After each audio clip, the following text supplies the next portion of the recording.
Baroness Boyd. The next speaker is Mr. Dan Milkey.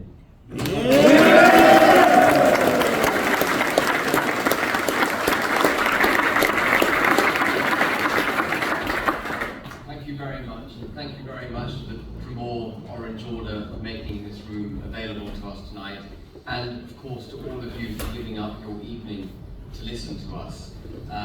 It's always a privilege for me to be in Northern Ireland. My heart skips a beat, even though I'm a second-class citizen as I cross the IRC. My heart skips a beat. You may not believe that, but it genuinely does as I land in Belfast Airport. And I was very excited about coming down to Dromore. There is a sadness in me coming back here, because it's the first time I have come back here since Geoffrey sat on my right, and I think his name was Simon Butler, was he? Robbie Butler, that's we had some sense of unity then, and it is sad that that unity's gone. It is sad that the sort of rigour with which I had stayed out of party politics in Northern Ireland in the pursuit of promoting unionism has failed, and that I am now here as a politician in my own right, an Englishman in Northern Ireland.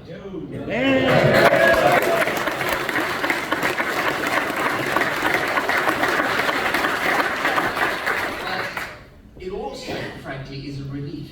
It clears the decks of all the ambiguity and opaqueness and nebulous kind of cooperation that I couldn't fully get round, because Geoffrey, kind of, he was here, he was there, he wasn't really anywhere in particular. But we now have a clear mission, don't we? It's utterly clear. It's Reform UK and it's TUV, and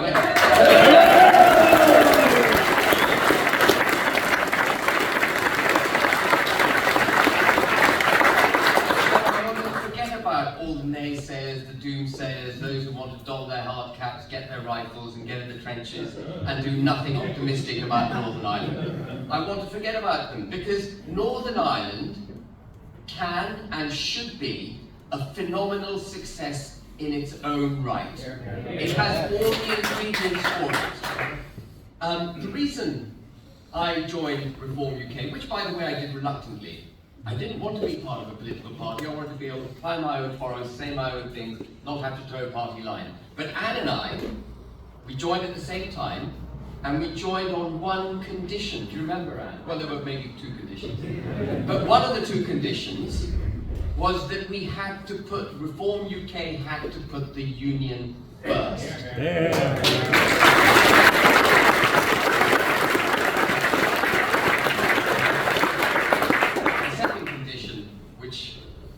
How could I forget, is that we were going to obliterate the Tory party. And that brings me on to the importance of the relationship we have with TUV. The newsletter readers will know this. I've written many articles talking about the importance of a pan-UK political force. One of the reasons Northern Ireland doesn't get supported in Westminster is because it doesn't have any Tory MPs. It doesn't have any Labour Party MPs. The 8 DUP MPs basically are like the poodles of the and the so-called Unionist Party. They haven't delivered for Northern Ireland. Their presence in Parliament hasn't delivered any benefits for you. They take the knee to Westminster, they don't stand up to it. But can you imagine what a handful of Reform UK and TUV MPs would do?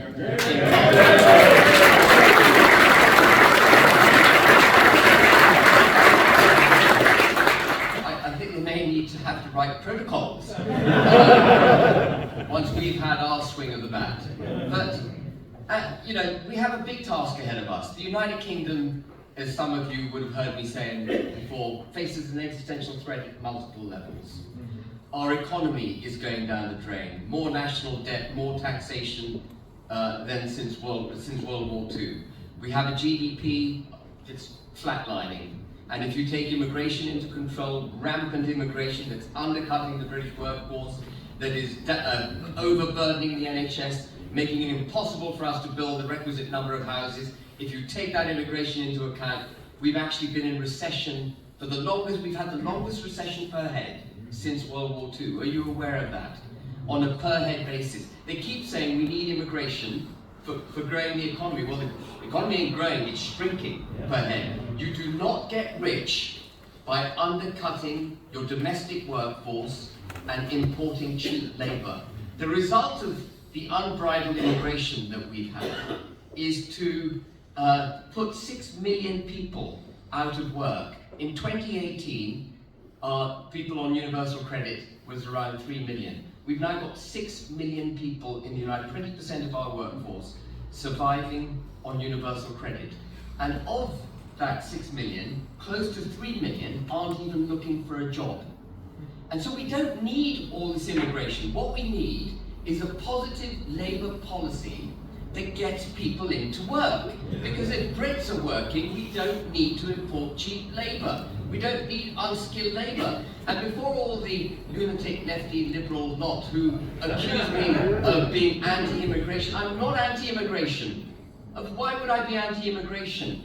We have a long history as a country of going abroad, interacting with people, bringing back ideas, diversity of thought, and promoting ourselves and moving forward culturally more positively as a result of it. But I am against destroying our own labour market. I am against undermining our own economy, overburdening our public services, and I am against the damage it is doing to our social and cultural fabric. I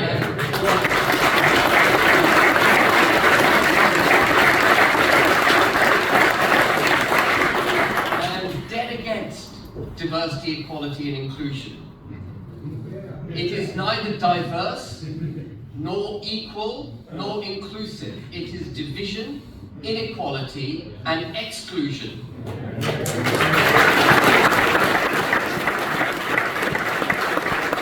What it tells us, it uses the evocative word of progressive to hide the damage it's doing. It says it's progressive discrimination in order to level the playing field between the unbridled immigration that we've taken on and the people who lived in the country beforehand. That's not progressive. No kind of discrimination can be progressive. You do not progress through discrimination. The only thing that's important is that we are all equal. There can be no part of our society that is promoted over and above and to the detriment of any other part. I don't care what your ethnicity is, don't care what your religious beliefs are, whether you identify as one of 72 genders or just a man or woman. It's absolutely irrelevant. What matters, and Martin Luther King got this right, is not the colour of your skin, it's the content of your character.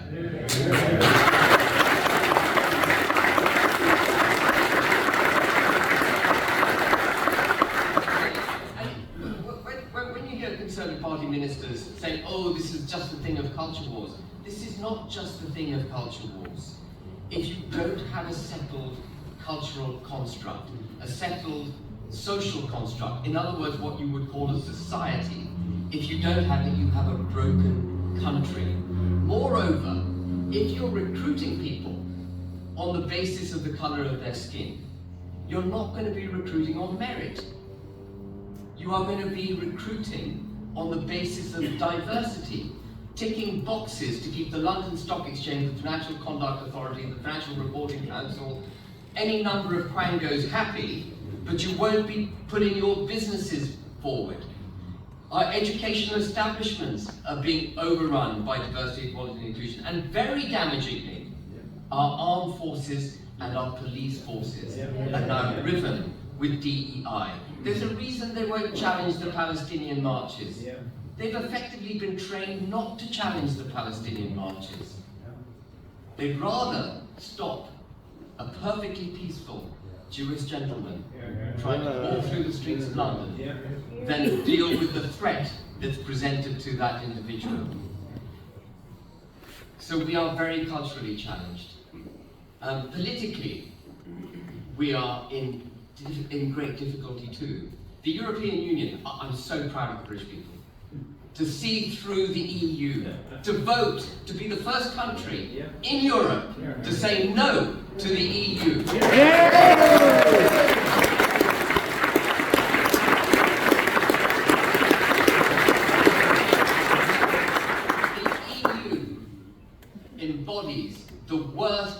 hijacking of our democracy, of the nation state of the United Kingdom. And why do I say that? Because it took power away from our elected officials, those who we can hold accountable. That's what democracy is. That's what parliamentary democracy is. We may think they're monkeys, but at least we can eject them from Parliament. And it empowered an unaccountable bunch of bureaucrats sitting in Brussels. But it's not just the EU that has been empowered in this way.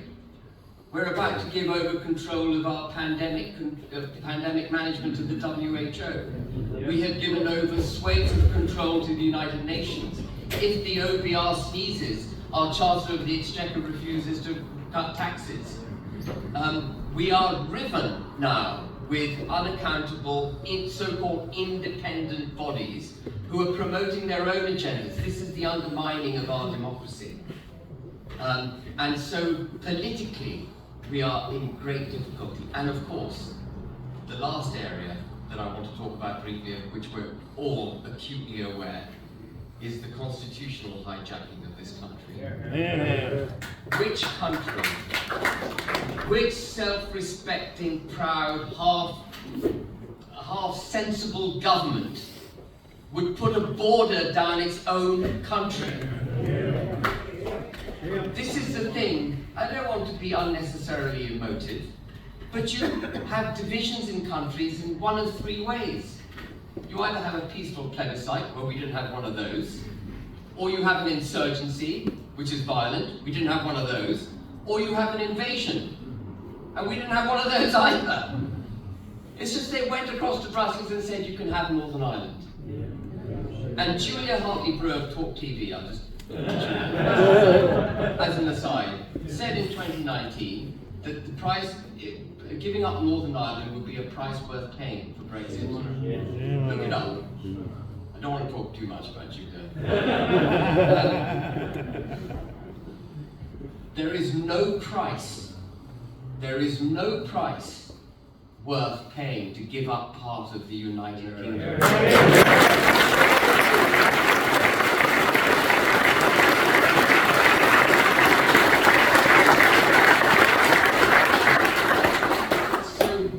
What are Reform UK and TUV going to do? We're going to go in a diametrically opposite direction to everything the Conservatives and the Labour Party wish to do. Look at their policies, they're pretty much the same. Starmer's approach to electioneering at the moment is to say, basically, I'm not going to do anything much different from them, so you can trust me. But then have delivered us to the point of the existential threat to which I've been referring. Then the Conservative Party are not fit to govern. They are a party for high taxation, they're a party that's anti-business, they're a party that believes in unbridled immigration, they're a party that does not believe in a settled, territorially integrated United Kingdom. They're a broken political force and they have to go.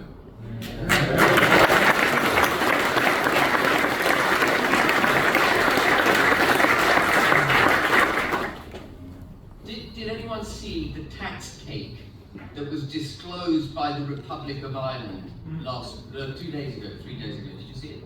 £24 billion in corporation tax they took. That's about a third of what the entire United Kingdom takes in corporation tax, and they're a titty economy, and they charge half the rate of tax that we do. That tells you everything you need to know about what's wrong with our economic management.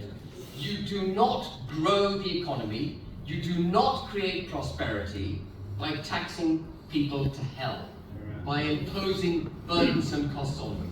So Reform UK are going to do this. We're going to cut taxes on the working and middle classes.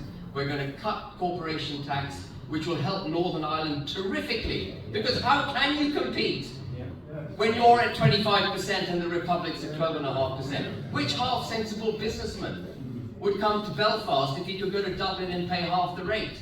I tell you what though, if we succeed in getting the rate down in Northern Ireland to 12.5%, I'll be the first to bring my business here.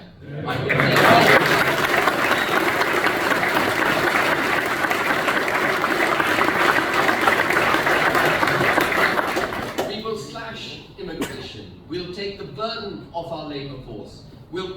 people back into work.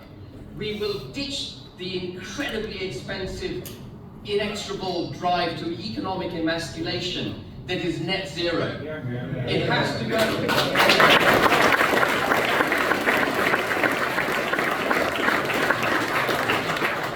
We will stop the boats. The way to stop death in the Channel is to stop the boats. It is the current policy that is giving rise to people drowning in the Channel, because there is no stopping the boats through a deportation plan. Deportation is what's required after people have already crossed the Channel. Has the penny dropped with the government? They've got to physically stop the boat in the Channel. People have got to know they cannot succeed in that journey. The Channel used to protect the United Kingdom. It's now become our Achilles heel. It is completely wrong. And by the way, on the western flank, my goodness, this flank, we have a completely open border. We all look at Calais. We all look at the territorial seas between England and France, but there's no border on this side of the country. How can you be a country without a border? Reform UK would do away with all of that nonsense. We would have very clear borders, and the border in Northern Ireland would be between Northern Ireland.